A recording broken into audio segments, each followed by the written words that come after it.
Chega o fim do ano e com ele aquela dúvida clássica que não quer calar para todo motorista.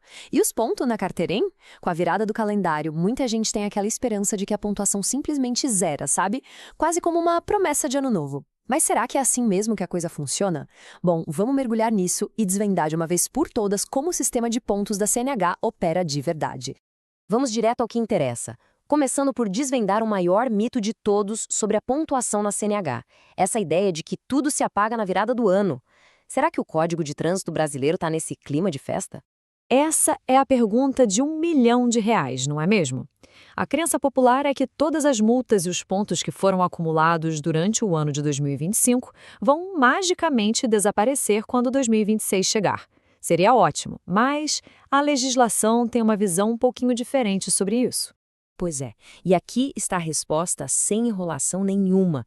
Não, os pontos não zeram com a virada do ano. Essa é talvez a informação mais importante que todo motorista precisa ter bem clara. Mas então, se não é no ano novo que eles somem, quando é? A resposta, olha, é bem mais interessante do que parece. Agora sim, vamos entender como o sistema funciona de verdade. Pode esquecer a ideia de ano calendário. O segredo todo está no que a gente pode chamar de aniversário de cada infração. Cada uma delas segue um relógio próprio, um relógio de 12 meses. Então, o ponto crucial é exatamente este. A gente precisa mudar a mentalidade de ano corrido para período de 12 meses. Isso quer dizer que o sistema está sempre girando, sabe? Uma infração que foi cometida em março de um ano só vai ter seus pontos expirados lá em março do ano seguinte. Uma ótima forma de guardar isso é pensar no aniversário de cada multa. Pensa assim, cada infração tem uma data de nascimento e os pontos dela só desaparecem do prontuário quando ela completa um aninho de vida. Simples assim. Não existe um reset geral para todo mundo. Ok, então a gente já entendeu que os pontos se acumulam por 12 meses. A próxima pergunta lógica é: qual é o limite? Quantos pontos podem ser acumulados antes que a carteira seja suspensa? As regras mudaram há não muito tempo e criaram um sistema escalonado. Ah, e antes da gente ver os limites, um detalhe técnico, mas que é super importante. É muito comum ouvir alguém falar que perdeu pontos, mas o sistema funciona exatamente ao contrário. A cada infração, o motorista ganha pontos, que são somados no prontuário. O objetivo, então, é não deixar essa soma atingir o teto. Agora, olha que interessante essa gradação. O limite de pontos para suspensão depende da gravidade das infrações. Se um motorista comete 2 ou mais infrações gravíssimas nesse período de 12 meses, o limite já cai para 20 pontos. Se foi só uma gravíssima, o teto sobe para 30. E caso não tenha nenhuma gravíssima na conta, aí sim a tolerância é maior, chegando a 40 pontos. Mas claro, existe uma exceção bem importante. Para quem tem a observação, exerce atividade remunerada na CNH, para esses profissionais, o limite é fixo em 40 pontos, não importa o tipo das infrações. E tem mais, eles contam com um mecanismo de segurança. Ao atingir 30 pontos, podem fazer um curso preventivo para zerar a contagem e evitar a suspensão. Bom, tudo isso pode parecer meio abstrato, né?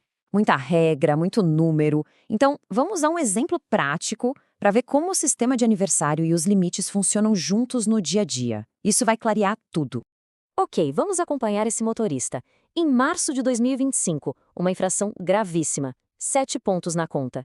Em junho, uma grave, mais 5, totalizando 12. Em julho, outra gravíssima, mais 7, chegando a 19 pontos.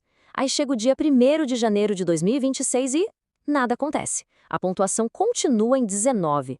A mágica só acontece em março de 2026, quando a primeira infração faz aniversário e seus 7 pontos finalmente desaparecem.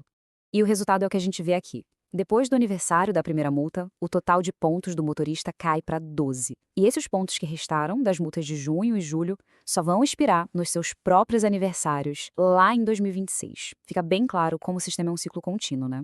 Agora que entendemos as regras do jogo, se prepare para uma informação que pode mudar tudo o que se pensa sobre a suspensão de CNH no Brasil. Existe uma diferença bem grande entre a lei e a prática em muitos lugares. É isso mesmo. A fonte revela que, apesar de toda essa estrutura de pontos que a gente acabou de detalhar, muitos órgãos de trânsito estaduais simplesmente não aplicam a suspensão por acúmulo de pontos. A suspensão que as pessoas conhecem geralmente vem de outra origem. Ué, então se não é pela soma de pontos, de onde vêm as suspensões? Elas ocorrem por causa de infrações específicas, que são conhecidas como autossuspensivas.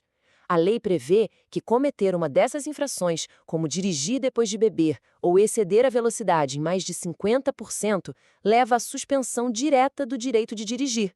Não importa a pontuação que a pessoa tinha antes.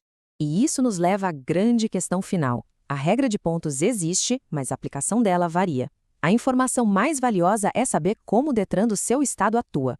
Ele suspende pela soma de pontos ou foca só nas infrações autossuspensíveis? Investigar isso é o passo final para realmente entender os riscos no trânsito local.